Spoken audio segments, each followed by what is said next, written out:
Today you find me at Manningtree, ready to head off on a journey exploring the Mayflower Line, a Class 153. I feel like I'm being too harsh on this train. We have made it to Mistley. I have come across the architecture of Frederick Barnes before. I'm currently trying to remember where. Do we get a lot of giraffes in Mistley? Good old Rabness sign, designed by artist Grayson Perry. Now back at Rabness Station, I am ready for my next train of the day, which is going to take us to Harwich International.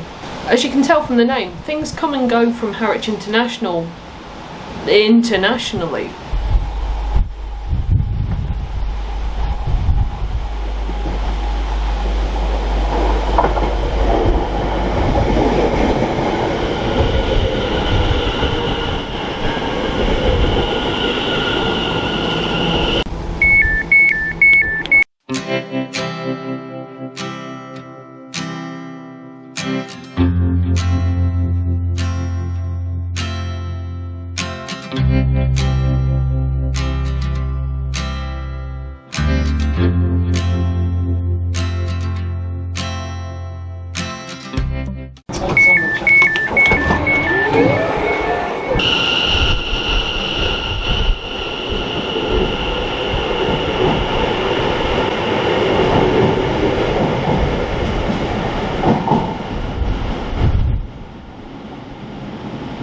We have made it to Harwich International. Harwich International is so called because it connects to the port of Harwich, and the station itself connects to the ferry terminal here. It was opened in 1883 by the Great Eastern Railway and was originally called Harwich Parkston Quay when Parkston Quay was opened by the Great Eastern Railway at the same time. It was named after the chairman of the Great Eastern Railway, Charles Henry Parkes. The station was only renamed to Harwich International in 1995. The original building and the hotel that the Great Eastern Railway opened do still exist, but the hotel is now offices in use by the Port of Harwich. There were originally 3 platforms at Harwich International. There were 2 through platforms and 1 bay platform that was for local services going between Harwich and Parkston. That bay platform also had a run-round loop for the locomotives. One of the main things that was dealt with here at Harwich International were boat trains. These were trains that connected to ferries heading off to places like Holland. These could be up to 12 coaches long. The main platform was long enough to accommodate these, but the other platform was not, although it didn't stop boat trains stopping there. Although most boat trains from Harwich Parkston Quay went to London, there was also the North Country Continental boat train that ran to the North and the Midlands. Various carriages detached along the route, with the main portion going on to York. The service had the first restaurant car on the Great Eastern Main Line in 1891, and was the first service in the country to allow third-class passengers to dine. The engine shed at Parkston Quay opened in 1883, with 4 roads going into it, an outdoor turntable, and coal and water facilities. By the 1890s, it was equipped to deal with some repairs, but most was still dealt with at Ipswich. As time went on, the number of steam locomotives in use declined, and the engine shed was demolished in 1967, which allowed for the construction of the Freightliner terminal, which opened in May 1968. There was another station opened at Parkston Quay in 1934. This was Parkston Quay West. It was a single platform for boat trains and was used for the day service to the Hook of Holland Harbour, as well as for troop trains. Parkston Quay was a base port for the ships Vienna, Empire Parkston and Empire Wansbeck for the British Army of the Rhine operation in Germany. During World War II, Harwich was a base for the Royal Navy destroyers. Now let's have a look at what's here at Harwich International today.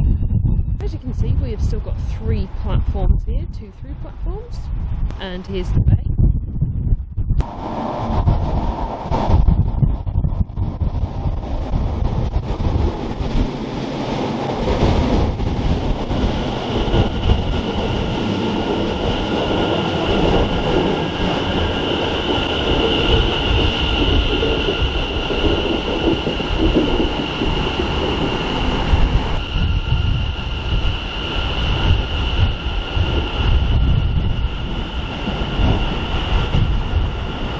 Here on the island platform we do have these canopies to shelter under, although with the driving rain we're having at the moment it's really not making much difference.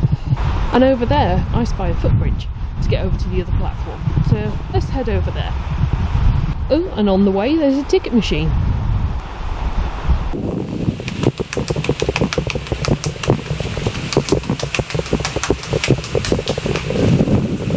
Over here we've got the passenger terminal for the ferries, but I don't need a ferry, so let's actually head over this way for the way out.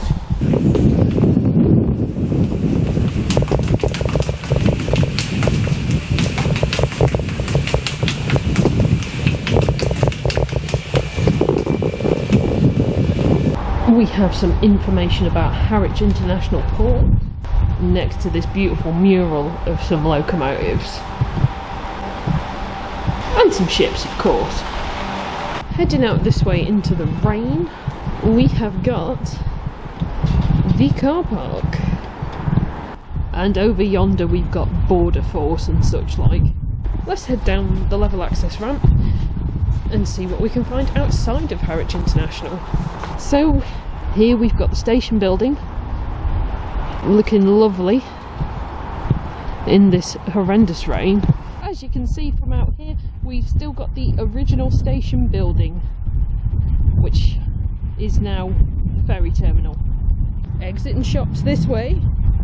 This is actually really quite weird because it signposts you to come here for the way out, but it sort of brings you to nothing. So after trying to find anywhere to go, I've decided to just come back to the station and wait for the next train because the weather's horrible and there's really nothing around here. And it is a port, so you do end up looking a bit suspicious wandering around with a camera filming things. So let's just have a rest for about 20 minutes until the train to Dovercourt. Oh, we've got pigeons roosting here at Harwich International.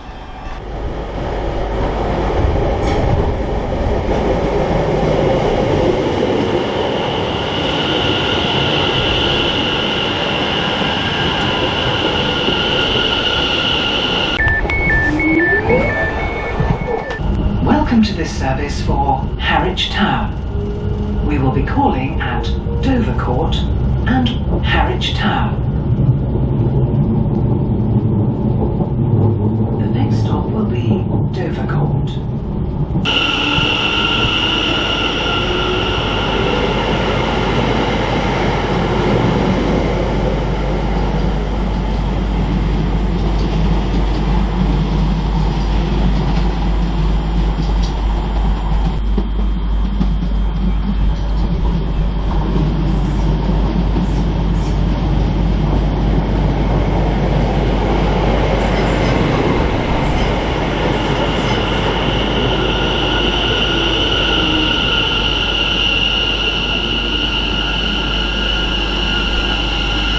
We have now reached Dovercourt. Dovercourt was opened in 1854 with the line by the Eastern Union Railway. It was renamed to Dovercourt Bay in 1913 under the Great Eastern Railway, and then in the British Rail era it was renamed back to Dovercourt in 1972.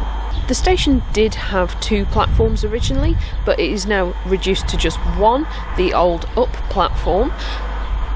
The bridge that linked the 2 platforms obviously was no longer needed, so that has since been removed. There was a signal box at the western end of the old down platform, which controlled occasional goods movements for things like coal being delivered into the town. One interesting thing about Dovercourt is it's ridiculously close to Harwich Town Station. It's only about a 14-minute walk between the 2 stations, so it would be possible for me to walk to Harwich Town and back all in time to get the next train from Dovercourt. Now let's have a little look round and see what's here at Dovercourt today. As I mentioned, there is just the one platform now, although on the other side of the line there is still the track there. Underneath all that greenery there is the remnants of the old down platform. We've still got the old station building here, including that nice canopy to shelter under. In the old windows here we've got some poems written by people in the local area. There's also this really funky artwork, Poor, and another one. We've got all the usual things, the benches and the flappy plastic bin, as well as 2 types of accessibility ramp. Oh, and a lovely empty Smirnoff bottle. Do you think that came with the station? This sign tells me that this is the way out. We've got the station car park, complete with cycle parking. And we have the lovely old station building, which sadly is not in use by the railway or by anything else for that matter. I have also spied 2 phone boxes, but do they work? Let's go find out. Well, there's no door on either of them. Nothing on the screen, let's see. Dead. Doesn't work. Somebody's conveniently removed the glass from the door. Let's find out if this one works. There's a dial tone, this one works. Also out here is the ticket machine. I'm now taking a little walk to Cliff Park because I've still got quite a while until the next train from Dovercourt, and that's only about a 6-minute walk, so let's go see a park.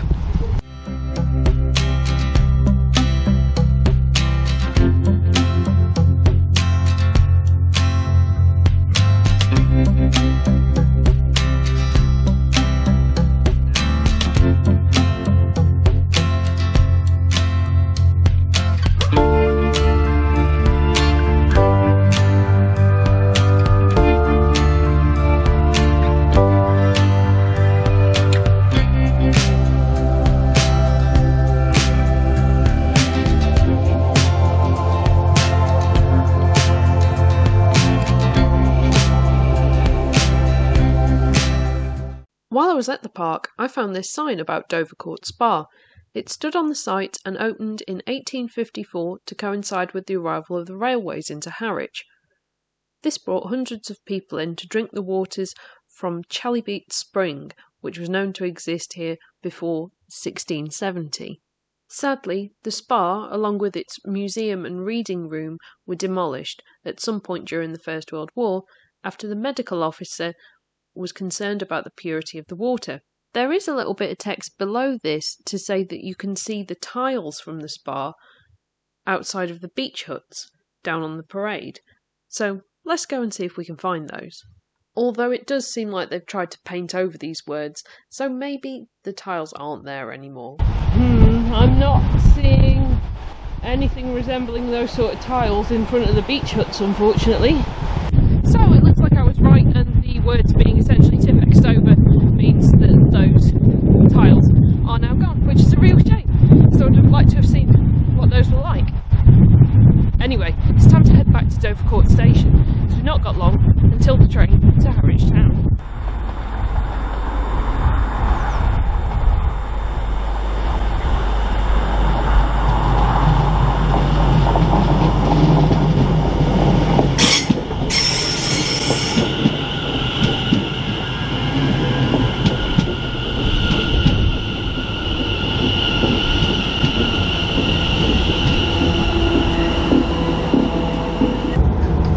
Stop will be Harwich Town.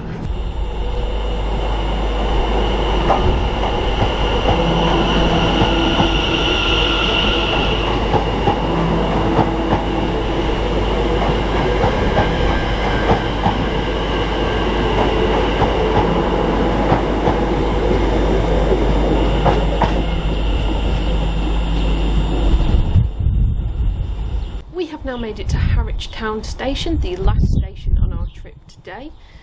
The original Harwich Town Station was opened in 1854 and it was a bit to the north of here. However, this sadly burnt down and the current station was constructed between 1865 and 1866 on a new alignment. And I do apologise about what my hair is doing at the moment. The station was originally just called Harwich, but got renamed to Harwich Town in 1883 under the Great Eastern Railway. There were originally 3 platforms here at Harwich Town. 2 of the lines ran down onto piers owned by the Great Eastern Railway for their ferry services. However, these became redundant when Harwich Parkston Quay opened, and the hotel that the Great Eastern Railway had opened between the 2 piers, the Great Eastern, was closed under the London North Eastern Railway in 1923. The station, goods yard and movements to and from the ferry terminal were controlled by a 50-lever signal box at the southern end of the station. This was operational from 1882 to 1985, when it was sadly decommissioned. Let's now have a look round and see what's here at Harwich Town Station today.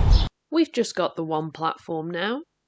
We've got this lovely old-fashioned Harwich Town sign with this display of historical information, going all the way back to the Domesday Book through to kinder transport. It goes without saying that we've got benches, and we do have some nice planters here also, as well as a help point.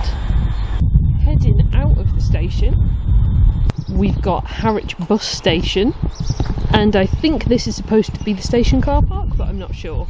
We've also got cycle parking, an Amazon locker, clothing recycling bin. Is this a sea mine? It's for donations to the Shipwrecked Mariners Society. That's a sea mine. We've also got a ticket machine, yet another defibrillator, as well as the old station building, which sadly is not in railway use or seemingly any other use at the moment, which is a shame. On this little roundabout thing outside the station, we do have this lovely, intriguing structure. I think it was once a fountain, judging by the hole that's in it and the little dish thing. But whatever it is,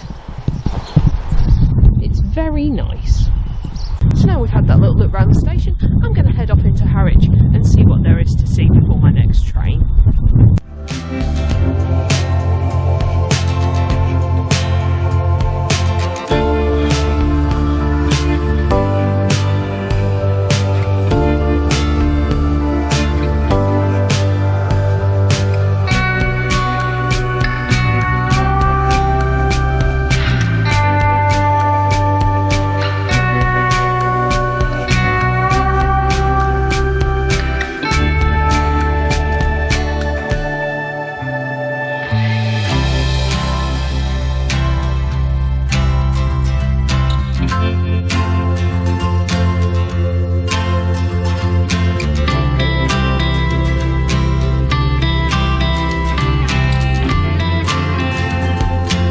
It suddenly occurs to me that I haven't mentioned why the Mayflower Line is called the Mayflower Line. It's because the ship that took the Pilgrim Fathers to America was apparently built in Harwich in the 16th century, and also its captain and part owner Christopher Jones was from Harwich. One strange fact about the voyage of the Mayflower that set sail in 1620 is that William Mullins, one of the passengers, who was a shoemaker by trade, packed 250 shoes and 13 pairs of boots. Not entirely sure on how he intended to support his family with those. I'm now back at Harwich Town Station, sheltering from the weather, waiting for my train to take me back home to Norwich, well, via Manningtree. I'd just like to say thank you everybody so much for watching. I hope you've enjoyed this video. If you have, please leave a like, a comment and consider subscribing to see more from me. I'll see you next time for another railway adventure. Bye.